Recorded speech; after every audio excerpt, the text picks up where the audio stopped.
एक टाइम ऐसा आ गया कि मैं एक्चुअली सुसाइडल वो कहते हैं ना कंडीशन में पहुंच गया।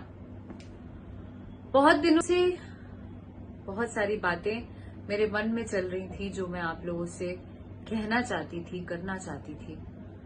कई सारे कमेंट्स, कई सारे मैसेजेस द्वारा भी बहुत सारे सवालात मुझसे किए गए, जिसका जवाब आज मैं इस वीडियो के माध्यम से आप लोगों को देना चाहती हूं। फर्स्ट पॉइंट इज नेपोटिज्म, भाई भतीजावाद।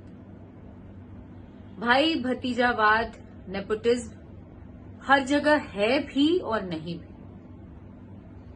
वो ऐसे कि अपना अपना नजरिया होता है। जिसके माता पिता जिस भी क्षेत्र में होते हैं, हमारे, आपके व अन्य लोगों के, वो ये चाहते हैं कि हमारा बच्चा उसी क्षेत्र में कदम रखे और उसी क्षेत्र में अपना नाम और मुकाम बनाए। वैसे ही बॉलीवुड इंडस्ट्री में भी है। लेकिन इन सब चीजों के बावजूद भी मैं ये कहूंगी कि कुछ गैर फिल्मी पृष्ठभूमि से भी प्रतिभाशाली आए लोग अपनी पहचान, अपनी प्रतिभा का छाप छोड़ गए। जिनमें से हमारे बिहार के शत्रुघ्न सिन्हा जी, पंकज त्रिपाठी जी, सुशांत राजपूत जी, संजय मिश्रा जी, मनोज बाजपेयी जी व अन्य कलाकार। मेरे ख्याल से हर जगह टैलेंट को तवज्जो मिलना चाहिए, टैलेंट को अप्रिशिएट करना चाहिए और आगे बढ़ने देना चाहिए। और जितने भी स्टार किड्स हैं, जिस तरीके का मौका या जिस तरीके का प्लेटफॉर्म उन लोगों को दिया जाता है, बहुत ही इजीली मेरे ख्याल से हम सभी कलाकारों को, जितने भी एक्टर्स जाते हैं, जो एक्टर बनने की ख्वाहिश लेके जाते हैं इंडस्ट्री में, जो टैलेंटेड हैं, मेरे ख्याल से उन लोगों को भी अप्रिशिएशन मिलना चाहिए। और उसी प्रक्रिया से स्टार किड्स को भी गुजरना चाहिए, जो एक आम कलाकार जिस जगह से गुजरता है। हमारे लिए ऑडिशंस बने हैं, हमारे लिए बहुत सारी चीजें बनी है कि इधर मीटिंग करो, उधर मीटिंग करो, इनसे हो गई मीटिंग तो उसके और ऊपर जाके, ऊपर लेवल के लोगों के पास जाके मीटिंग करो। तो ये सारी चीजें मेरे ख्याल से नहीं होनी चाहिए। और दूसरी बात मैं ये कहना चाहती हूं कि हमारी इंडस्ट्री में नेपोटिज्म नाम की चीज तो बात की बात है। मैं कहूंगी हमारी इंडस्ट्री में ग्रुपिज्म बहुत हद तक है, बहुत हद तक। मेरे ख्याल से सबसे ज्यादा अगर एग्जिस्ट करता है हमारी इंडस्ट्री में तो ग्रुपिज्म ही करता है, जिसके शिकार हम सब होते हैं। हर एक वह नया कलाकार से लेके छोटे कैरेक्टर आर्टिस्ट, टेक्नीशियंस, हर कोई उसका शिकार होता है। और मैं बता दूं कि कई इंटरव्यूज में या कई दिनों से ये भी सुनने में आ रहा था कि बहुत सारी एक्ट्रेसेस भी हैं जिन्होंने अपनी आवाज बुलंद की है, अब जाके जब उन्होंने एक मुकाम बना लिया, और वो भी ग्रुपिज्म के सहारे नई एक्ट्रेसेस को आगे बढ़ने नहीं दिया। वैसे लोग भी आवाज उठा रहे हैं। तो मैं आप लोगों को बता दूं कि ग्रुपिज्म का सबसे ज्यादा अगर शिकार बनी है तो वो इंडस्ट्री में वो सिर्फ और सिर्फ मैं हूं। मुझे हर तरीके से डोमिनेट भी किया गया है। जब मैं आपको बताती हूँ एक किस्सा, जब मैं नई नई इंडस्ट्री में आई थी, तब मैं किसी एक हीरो के साथ काम कर रही होती थी, तो सामने वाले जितने हीरो थे वो मेरे साथ काम नहीं करते थे। वो इसलिए काम नहीं करते थे कि अरे यार ये तो उसके साथ काम कर रही है, इसके साथ काम नहीं मिलेगा इसको, नहीं नहीं नहीं नहीं, इसको मत लेना। जब मैं सामने वाले के पास काम कर रही थी तो इधर वाले कहते नहीं नहीं नहीं, उधर है, इधर नहीं करना। तो ऐसे में क्या होता था, मैं जूझती थी। चुपचाप झेलती थी, क्योंकि उस समय समझ में नहीं आती थी चीजें कि ये हो क्या रहा है। ऐसे ही कई सारे टेक्नीशियंस,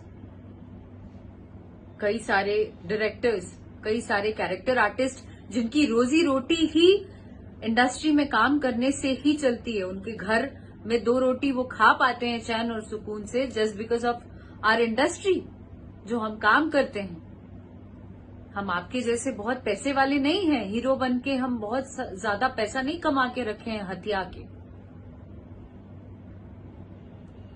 वो जब किस्सा खत्म हुआ, उसके बाद की चीजें जो हुई वो आप लोगों से छुपी नहीं है, वो जग जाहिर है चीजें। बहुत ओपनली आके मैंने स्टैंड लिया था अपने लिए। क्यों? क्योंकि एक गुट होकर मुझे बहुत बुरी तरह प्रताड़ित किया जा रहा था। वो ये कि सबसे पहले भाई चलो राम सलाम हो गया, कोई लेना देना नहीं, काम कर रहे हैं। फिल्मों से निकाला जाने लगा, बहुत सारी फिल्मों से निकाला गया। दूसरे के साथ जो फिल्में साइन की हुई थी वो सारी फिल्मों से भी निकाला गया। अरे भाई उसके साथ काम नहीं करना। उस समय जितने हीरोइंस और जितने हीरोज थे वो सब एक तरफ हो गए थे ग्रुप बना के। क्यों? क्योंकि कहते ना चाटुकारिता, यहाँ पे एक कोई भगवान बन गया था और उसके इर्द गिर्द सब लगे हुए थे कि अरे भाई ये जो बोल रहे हैं वही सत्य है और ये तो अच्छे हैं, ये तो सच्चे हैं। क्यों? क्योंकि उनको काम करना था उनके साथ। और वैसे में मुझे याद है बहुत सारी हीरोइंस ऐसी भी थी, बहुत सारे लोग ऐसे भी थे जो मेरी मदद करना चाहते भी थे, फिर भी वो मेरी मदद नहीं कर पा रहे थे, वो कदम नहीं बढ़ा पा रहे थे। क्यों? मैं इस चीज पे मैंने बहुत मंथन किया, आत्ममंथन, तो मुझे ये पता लगा कि उनकी मजबूरी थी, क्योंकि उन्हें रोजी रोटी वहीं से चलानी थी। इस वजह से मजबूरीवश उन्होंने मेरा साथ नहीं दिया। तो भी मैं इस चीज का मैं रियलाइज करती हूँ और मुझे इस बात की कहीं से भी कोई तकलीफ नहीं लगी। उसकी बाद की बात बताऊं मैं तो गाने गाने लगी। बॉम्बे में सरवाइव करने के लिए भी पैसे लगते हैं, सांस लेने के लिए भी पैसे लगते हैं। वैसे समय में एक भी फिल्में नहीं थी मेरे पास। मैं गाने गाने लगी, जितने भी चैनल्स थे हर जगह गाने जाते थे मेरे, अच्छे अमाउंट में पैसे आते थे, रातों रात गाने हिट हो रहे थे। तो भाई कोई तो रास्ता चाहिए था गाना रोकने का। बहुत सारे, तभी मैं तकलीफ में थी, मैंने किसी तरीके से जो भी मेरे पास पैसे थे उससे मैंने गाने बनाए कि गाने बेच के जो पैसे आएंगे उससे मेरा भरण पोषण होगा। जब गाने बना के कंपनीज में दिलाने लगे, एट अ टाइम यही सावन के गाने मैंने बनाए और उस समय वीडियोस वगैरह करके मैंने कॉल किया और एक दिन पहले बोला गया कि भाई फटाफट गाना भेजिए, रिलीज करना है। जब मैंने गाना बना के दिया, मेल किया और मैंने कॉल किया, तो जस्ट एक दिन पहले, रिलीज के एक दिन पहले रात की बात है, मुझे पहले तो कॉल नहीं रिसीव हुआ, एटलीस्ट 10 से 12 कॉल किया गया, कॉल नहीं रिसीव हुआ। 13वें कॉल पे रिसीव करके मुझे क्या कहा गया कंपनी मालिक द्वारा कि मैं बहुत बुरी तरह फंसा हुआ हूं, प्लीज किसी को मत बताइएगा, मैं बहुत बुरी तरह प्रेशर में हूं। वो ये कि किसी ने मुझे दबाव डाला है, किसी ने मेरे ऊपर दबाव बनाया है कि भाई अक्षरा सिंह का गाना रिलीज नहीं होने देना। क्यों? अगर रिलीज हुआ तो मैं तुम्हारी फिल्म नहीं करूंगा, अगर रिलीज हुआ तो मैं तुम्हारे कंपनी में गाना नहीं दूंगा, मैं प्रेशर बनाऊंगा, व्हाटएवर। मैंने ये सुना और मेरे होश उड़ गए। वो सिचुएशन आप लोग जाके उस जगह पे जरूर इमेजिन करना कि वो टाइम पे जब आप बहुत मेहनत मुशक्कत करके कोई काम करते हो और उसमें कोई सामने वाला इस तरीके की बातें करे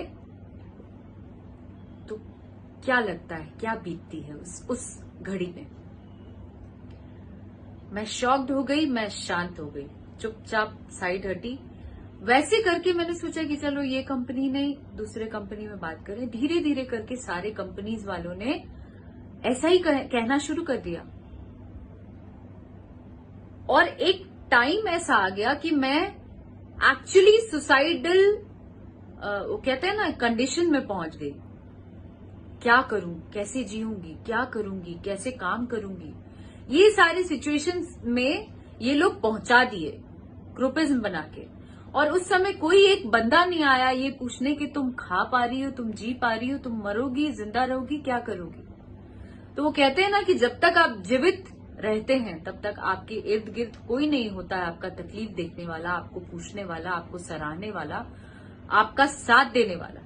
और जब आप मर जाते हैं तो पूरी दुनिया कैंडल मार्च करने के लिए निकल जाती है, पूरी दुनिया आपके सपोर्ट में खड़ी हो जाती है, ट्वीट करने लगती है, पोस्ट करने लगती है। क्या ये इंसानियत है? क्या ये इंसानियत है?